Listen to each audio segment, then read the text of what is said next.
Hello and welcome friends, आपका अपना और प्यारा यूट्यूब चैनल राज क्लास के एक और नए वीडियो में आपका स्वागत है। तो इस वीडियो में हम बात करेंगे क्लास 10th के जो विद्यार्थी है उन्हीं के लिए वीडियो है। तो इसमें हम जो बात करेंगे क्लास 10th का जो 2023 में जो विद्यार्थी एग्जाम देने वाले हैं उन्हीं के लिए वीडियो है। और इसमें हम जो बात करेंगे हिंदी का क्वेश्चन आंसर के बारे में बात करेंगे, जो आपके बोर्ड एग्जाम के लिए सबसे ज्यादा मेरे दोस्त महत्वपूर्ण है।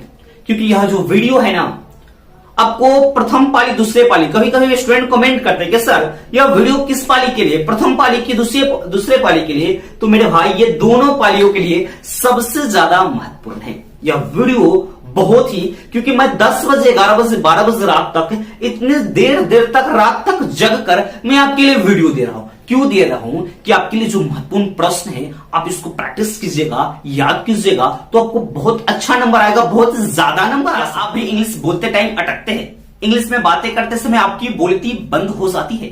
आपकी इन सभी प्रॉब्लम का सॉल्यूशन है डाउटनेट का स्पोकन इंग्लिश कोर्स, जहां बेस्ट टीचर आपकी हिंदी भाषा की मदद से अब इंग्लिश बोलना सिखाएंगे। साथ ही आपको मिलेंगे daily classes, teacher slides, teacher notes और भी बहुत कुछ। तो जल्दी से जाए, मेरा कूपन कोड है RAJ10 RAJ10 यूज कर और पाए 10% का डिस्काउंट लिंक डिस्क्रिप्शन। और अगर आपको इस कोर्स से रिलेटेड और जानकारी प्राप्त करनी है तो दिए गए नंबर पर कॉल कर जानकारी प्राप्त कर सकते हैं। तो हम इसमें बात करेंगे जो हिंदी का है पार्ट 4 वीडियो है, क्योंकि पार्ट 1 2 3 में हम पूरा डिटेल कर चुके हैं। पार्ट 1 में व्याकरण के जितने महत्वपूर्ण प्रश्न हैं सभी के बारे में बात किए हैं। उसका पार्ट 2 और पार्ट 3 में जो किताब का जो 10-10 प्रश्न है उसके बारे में हम उस वीडियो में बात किए हैं दोस्त। यह वीडियो पार्ट 4 है। अगर जब पिछले वाली पार्ट 1 2 3 अगर आप लोगों ने नहीं देखा है तो डिस्क्रिप्शन में लिंक है, लिंक पर जाकर उस वीडियो को देख लीजिए, क्योंकि आपके लिए सबसे ज्यादा वह महत्वपूर्ण वीडियो है और उसका प्रश्न है। क्योंकि उस प्रश्न को आप छोड़ देते हो, नहीं याद करते हो, तो बहुत नुकसान आपको झेलना पड़ सकता है मेरे दोस्त। क्योंकि मैं लगातार पिछले 3-4 सालों से जो आपके लिए वीडियो ऑफलाइन ऑनलाइन जो मैं क्लास कराता हूं उसके लिए जो वीडियो देता हूं महत्वपूर्ण प्रश्न का, वो 80 से 90% आपके बोर्ड एग्जाम में आता ही आता है मेरे दोस्त। क्योंकि मैं बहुत ही कोशिश, बहुत ही परिश्रम करने के बाद इस तरह के प्रश्न को हम सेट करके आपके लिए वीडियो लेकर आते हैं मेरे दोस्त। तो आपका फर्ज बनता है वीडियो को पूरा देखिए, क्योंकि आपके फायदे के लिए हम वीडियो बना रहे हैं, क्योंकि आपको बहुत अच्छा से अच्छा नंबर आए और बहुत बेहतर रिजल्ट आपका आ जाए मेरे दोस्त। तो इसी हिंदी का क्लास 10th हिंदी का पार्ट 4 वीडियो है। पहला नंबर क्वेश्चन क्या है कि डुमराव की महत्ता किस कारण से है। ये हिंदी का महत्वपूर्ण से महत्वपूर्ण प्रश्न है कि जो डुमराव है उसकी महत्ता का कारण क्या है। तो महत्ता का कारण क्या है कि डुमराव में एक तरह का रीड, जो पिपही जो होता है ना, सहनाई, उसमें रगने वाला जो रीड होता है ना, उसी कारण से डुमराव की महत्ता ज्यादा है। और वहां पर सहनाई वादक बिस्मिल्लाह खान जो है ना, उनसे उनका वास्ता भी है, रिलेटेड है। फिर आता है 22 नंबर क्वेश्चन, शिक्षा का ध्येय गांधी जी क्या मानते हैं। तो शिक्षा का ध्येय गांधी जी बताते हुए इस तरह की बहुत सारी शिक्षाएं के बारे में गांधी जी उसमें अपनी जो शिक्षा जो चैप्टर से महात्मा गांधी का जो लिखा हुआ है उसमें उन्होंने बहुत ऐसी बारीकी चीजें और शिक्षा से संबंधित बहुत महत्वपूर्ण चीजों को बताया है कि शिक्षा का मतलब होता है केवल नौकरी पाना ही नहीं, शिक्षा का मतलब होता है अपने को शिक्षित करना, अपने जीवन को शिक्षित करना, अपने समाज को शिक्षित करना। शिक्षक यानी होता क्या है कि पढ़ने से कोई सरकारी नौकरी नहीं कर पाता है, लेकिन शिक्षा जो किसी को हो जाता है तो अपने जीवन को संवार सकता है, सही डिसीजन ले सकता है। उसी के बारे में गांधी जी ने इस प्रश्न को उत्तर के बारे में आपको बताया है। फिर अगला नंबर क्वेश्चन आता है 23 नंबर, गांधी जी बढ़िया शिक्षा किसे कहते हैं। तो बढ़िया शिक्षा किसे कहा जाता है, जो बच्चा में अच्छा संस्कार हो, चरित्र निर्माण जो कर सकते, उसी को चरित्र निर्माण को ही बढ़िया शिक्षा कहते हैं। जिसको संस्कार हो, अच्छा कम पढ़े लिखे संस्कार भी ज्यादा हो, और जो ज्यादा पढ़ लिख लियो इसको संस्कार ही नहीं हो तो उसका पढ़ा लिखा सब बेकार है। क्योंकि गांधी जी कहते हैं कि बढ़िया शिक्षा चरित्र निर्माण को ही गांधी जी मानते हैं। आप कितना भी पढ़ लिए, आपका चरित्र निर्माण सही से नहीं हुआ तो आपको पढ़ा हुआ व्यर्थ हो जाएगा मेरे दोस्त। इसीलिए मैं बार बार आपको बताता हूं, पूरे अच्छे प्रकार से किसी भी सब्जेक्ट्स को पढ़े तो डीपली नॉलेज के साथ पढ़ेंगे, क्योंकि एग्जाम पास करने के लिए मैं आपको जो वीडियो दूंगा उसमें तो आप अच्छी प्रकार से पास हो जाएंगे। लेकिन अगर जिस चीज का अगर डीपली नॉलेज लेते हो तो आप भी हमारी तरह एक चैनल खोलकर आप बच्चे को सिखा सकते हैं, बच्चे को मोटिवेट कर सकते हैं, बच्चे को पढ़ा सकते हैं और अच्छा से अच्छा आप कर सकते हैं। क्योंकि जब आप थोड़ा सा पढ़ोगे तो आप कुछ नहीं कर सकते, सिर्फ एग्जाम को पास कर सकते हो। इसके अलावा आप डीपली नॉलेज तो लिए नहीं है तो क्या कर पाएंगे, कुछ नहीं कर पाएंगे आप। इसलिए कह रहा हूं कि डीपली नॉलेज लीजिए, क्योंकि जो ज्ञान होता है ना, सब कहता है, बहुत बड़े बड़े लोग, बहुत महान व्यक्ति लोग कहते हैं कि ज्ञान बांटने से बढ़ता है, घटता चीज नहीं। यही सबसे बड़ी चीज है, क्योंकि धन बांटने से घट जाएगा लेकिन ज्ञान बांटने से घटता नहीं, ज्ञान डबल होते जाता है, समझाने का तरीका भी बदलते जाता है मेरे दोस्त। इसीलिए बता रहा हूं कि किसी भी चीज को अगर जब पढ़ रहे हो तो पूरा डीपली नॉलेज के साथ पढ़ेंगे।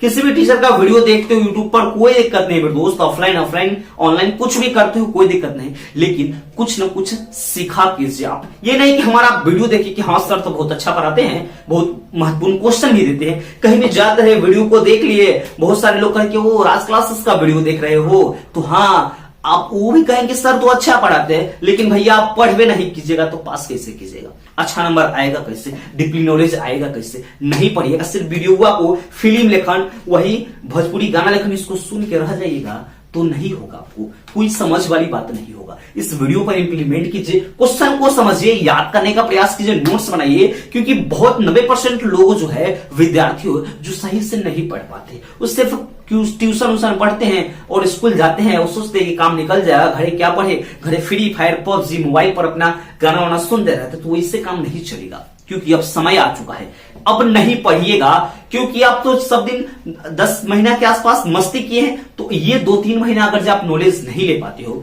तो आपको एग्जाम पास करना भी मुश्किल हो जाएगा मेरे दोस्त। इसलिए मैं आपको बार बार यहाँ पे मोटिवेट करता हूं कि पढ़िए, बहुत डीपली पढ़िए, किसी भी क्वेश्चन को पूरा अच्छे प्रकार से समझिएगा तो आपके लिए बहुत बेनिफिट रहेगा मेरे दोस्त। इस चीज को समझिए।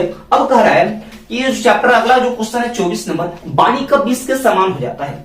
तो जो चैप्टर है उसके अनुसार जो है कहते हैं लेखक कि राम नाम के बिना जो वाणी है वह 20 के समान हो जाता है।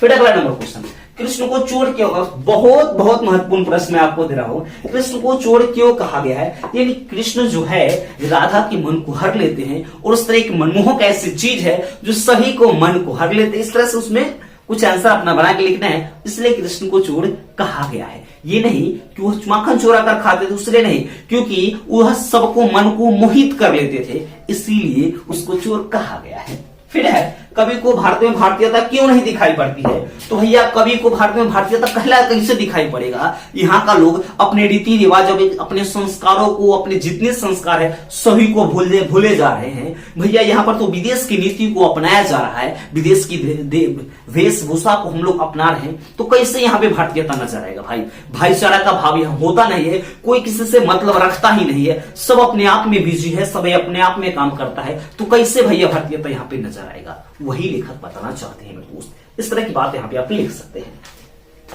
कह रहा है कि भारत माता अपने ही घर में प्रवासिनी क्यों बनेंगी?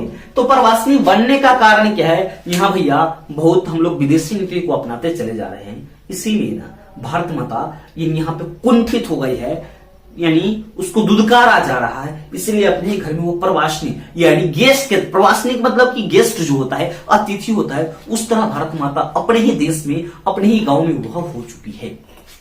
फिर है कवि की दृष्टि में आज के देवता कौन है, वे कहां मिलेंगे? तो कवि की दृष्टि में आज के देवता भारत के गांवों में मिलेंगे। वो कवि रोड पर दिखेगा, मजदूर है, मजदूर बन के रोड पर पत्थर तोड़ते मिलेंगे, खेतों में काम करते हुए मिलेंगे। भैया वही तो आज में भारत की देवता है, क्योंकि उसी के मेहनत से तो हम लोग का भोजन चलता है। जो किसान है खेत में अन्न उपजाते हैं, उसको जितना उपजाते हैं उसको एक्चुअल रेट नहीं मिल पाता है, एक्चुअल दाम नहीं मिल पाता है, तब पर भी किसान उस चीज को लगातार करते हैं, घाटा लगता है तब पर भी करते, उस सामान को बेचते हैं और घाटा में ही बेचते हैं, तब तो हम भी अपना भोजन चलाते हैं। रोटी चावल ये सब जो हम लोग खाते हैं वो किनका देन है? तो देवता का ही देन, वो देवता है किसान, यानी भारत क्यों देवता है? किसान वर्ग के लोग, मजदूर वर्ग के लोग भारत क्यों देवता हुए कहां मिलेंगे? तो खेतों और खलिहानों मिलेंगे, काम करते हुए वो मिलेंगे मेरे दोस्तों। फिर आता है 29 नंबर जो प्रश्न है, बहुत सब तो प्रश्न मैं आपके लिए बहुत इंपॉर्टेंट दे रहा हूं। कवि की दृष्टि में आज भारत माता का तपस्या नियम क्यों सफल है, 29 नंबर है। और 30 नंबर लास्ट नंबर प्रश्न क्या है, मनुष्य की छाया कहां और क्यों पड़ी है, तो मनुष्य की जो छाया है हिरोशिमा में पड़ी हुई है, एक बिखरी बिखरी सी एकदम पड़ी हुई है। और इसी के बारे में लेखक ने इस कविता को, पूरी कहानी को, अच्छी कविता को अच्छी तरह से आपको समझाते हुए कहा है। तो ये जो प्रश्न है आपके लिए 10 प्रश्न है, 31 से लेके हम लोग 30 तक जो प्रश्न के बारे में बात किए हैं वह 10 महत्वपूर्ण प्रश्न है आपके बोर्ड एग्जाम के लिए। आपकी किताब से ये सब प्रश्न है, इसको 2-3 बार करके इस वीडियो को देखिएगा ना, इस प्रश्न को लिखने का जरूरत नहीं पड़ेगा, आपको याद हो जाएगा। वीडियो के माध्यम से हम आपको पूरा अच्छे प्रकार से मेरे दोस्त समझाने का हम प्रयास करते हैं, आपके लिए वीडियो जो दे रहे हैं। अगर जिस चैनल पर है तो जल्दी से जल्दी सब्सक्राइब कर लीजिए। सब्सक्राइब करने के लिए मैं क्यों कह रहा हूं, क्योंकि आप सब्सक्राइब कीजिएगा, उससे मेरा बेनिफिट तो है ही है, आपका भी बेनिफिट होगा, आपका सबसे ज्यादा बेनिफिट होगा। जैसे इस वीडियो डालेंगे हम, आपके पास पहुंचेगा, जल्दी से जल्दी देखिएगा, उसका नोट्स बनेगा, याद कीजिएगा, आपका तो बेनिफिट बल्ले बल्ले आपको हो जाएगा। जो हिंदी का यह है ना वीडियो पार्ट 4 है, एक और वीडियो आपको मिलेगी जिसमें हम जितने महत्वपूर्ण प्रश्न जो बच गए हैं उससे वीडियो में हम इसको कवर कर लेंगे। जो पार्ट 5 आपकी जो वीडियो मिलेगी, सबसे ज्यादा महत्वपूर्ण प्रश्न के बारे में हम डिस्कस करते हैं। और इस वीडियो को अपने सभी दोस्तों और रिश्तेदारों के पास भेज दीजिएगा, या जान पहचान वाले आपके ट्यूशन में जितने विद्यार्थी हो, आप जहां पे पढ़ते हो वहां पे सर को भी देखिए। सर ये एक राज क्लासेस चैनल है जो बहुत बेहतर समझाता है, हमारे लिए बहुत अच्छे अच्छे प्रश्न भी देता है। क्या ये सही है? तो आपके टीचर भी कहेंगे बहुत बढ़िया प्रश्न है, क्योंकि मेरे द्वारा बताए गए नोट्स से मैं जो नोट्स पढ़ाता हूं उसके कितने सारे स्टूडेंट यानी टीचर भी उसको कॉपी करके अपने स्टूडेंट को देते हैं, कहते हैं इस चीज को पढ़िए और उसको याद करवाते हैं। क्योंकि बेहतर से बेहतर मैं आपको रिफरेंस देता हूं किसी भी टॉपिक्स पर, किसी भी सब्जेक्ट्स हो, फिजिक्स, केमिस्ट्री, बायोलॉजी हो, मैथ हो, हिंदी हो, इस तरह की 12th को हो, क्लास 10th का हो, सभी को पूरा बारीकी से समझाते हुए चलते हैं। कोई दिक्कत वाली परेशानी वाली बात नहीं रहती है मेरे दोस्त। तो मिलते हैं नेक्स्ट वीडियो में, तब तक के लिए मेरे दोस्त जय हिंद।